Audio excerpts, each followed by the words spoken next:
بسم اللہ الرحمن الرحیم۔ السلام علیکم۔ خدا ایک نادیدہ مقناطیسی قوت ہے جو ہر شے کو اپنی طرف کھینچتی ہے۔ حرکت دراصل اسی کشش کا نتیجہ ہے جو زندگی کا موجب ہے۔ خدا بے نیاز ہے، وہ اپنی نمود و نمائش سے مبرہ، جنت جہنم، نیکی اور بدی سے منزہ ہے۔ اعتدال بہترین راستہ ہے۔ عورت فطرتاً مرد سے ذہنی اور جسمانی لحاظ سے پست ہے۔ یہ ارسطو کے اقوال ہیں۔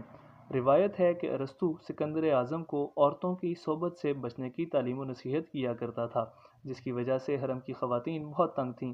انہوں نے مل کر ایک منصوبہ بنایا اور ایک خوبصورت شریر و الہڑ کنیز کو ارسطو کی خدمت میں دے دیا۔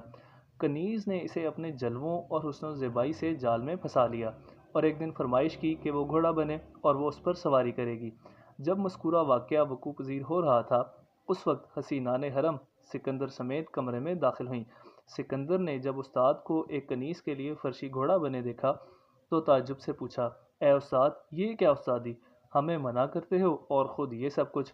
ارسطو جو نہایت ہوشیار انسان تھا، کھڑا ہوا اور بولا، اے عزیز شاگرد، اس عمل کا مقصد بھی تمہاری ہی تعلیم و تربیت ہے۔ خود سوچو، جو عورت تمہارے استاد کو گھوڑا بنا سکتی ہے، تمہیں تو وہ گدھا بنا کر رکھ دے گی۔ یورپ کی تہذیب اور علمی زندگی پر جتنا اثر ارسطو نے ڈالا ہے، اتنا کسی دوسرے انسان نے نہیں ڈالا۔ عہد قدیم اور ازمنہ متوسطہ کے اوائل میں اس کا استاد افلاطون دنیا کا بہت بڑا فلسفی اور معلم تسلیم کیا گیا ہے، لیکن 12ویں صدی عیسوی کے بعد فکر کے ہر دائرے میں ارسطو آخری سند تسلیم کر لیا گیا۔ ارسطو مقدونیہ کے بادشاہ امتناس کے ایک درباری طبیب کے ہاں 384 قبل مسیح میں پیدا ہوا۔ باپ کو تشریح اعضاء اور علم حیوانات سے بہت شغف تھا۔ بیٹے نے بھی ابتدا سے انہی علوم میں دلچسپی لی۔ بڑے بڑے فلسفیوں کی طرح وہ اپنی علمی تحقیقات میں بہت زیادہ باریک بین اور محقق تھا۔ ارسطو اگرچہ شاہ امتناس کے پوتے سکندر اعظم کا اتالیق مقرر ہو گیا تھا، لیکن حکیم اور عالم ہونے کی حیثیت سے وہ ہمیشہ نامور رہا۔ 17 سال کی عمر میں ارسطو افلاطون کا شاگرد ہوا۔ 20 برس تک، یعنی افلاطون کے انتقال تک، اس سے تعلیم پاتا رہا۔ اس کے بعد 12 سال وہ یونان میں گھومتا رہا اور تعلیم دیتا رہا۔ جب سکندر مقدونیہ کا بادشاہ ہوا تو ارسطو ایتھنز واپس آ گیا اور یہاں اس نے فلسفے کا وہ مدرسہ قائم کیا جسے مشائیوں کا مدرسہ کہتے ہیں۔ مشائی مشی سے نکلا ہے، جس کا مطلب ہے ٹہلنا۔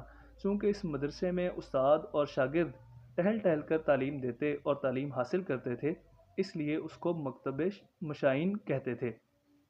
اگرچہ ارسطو نے ایک مثالیت پسند استاد یعنی افلاطون سے تعلیم حاصل کی تھی، لیکن وہ خود حقیقت پسند فلسفی تھا۔ اس نے حیاتیات اور نفسیات کے متعلق ایسی بنیادی معلومات مہیا کیں جو 2000 سال کے سائنسی امتحان کے بعد بھی صحیح ثابت ہوئیں۔ حکومت و ریاست کے متعلق ارسطو کا شغف اس قدر زیادہ تھا کہ اس نے ریاستوں اور شہروں کے آئین پر کم از کم 158 رسالے لکھے۔ افسوس کہ یہ رسالے گزشتہ صدیوں میں ضائع ہو گئے۔ صرف دستور ایتھنز کا رسالہ دستبرد زمانہ سے محفوظ رہ گیا۔ ارسطو کی نہایت اہم کتابوں میں ایک کتاب آرگنان ہے، جس میں علم منطق کے متعلق 6 مقالات ہیں۔ دوسری کتابیں ما بعد الطبیعیات، تاریخ حیوانات، اعضائے حیوانات، طبیعیات، فلکیات اور سیاسیات ہیں۔ ارسطو کی تعلیمات سے یورپ عربوں کے ذریعے سے روشناس ہوا۔ ارسطو کا انتقال 322 قبل مسیح میں ہوا۔ ویڈیو کو لائک کریں، چینل کو سبسکرائب کریں، کیونکہ یہ آپ کا چینل ہے۔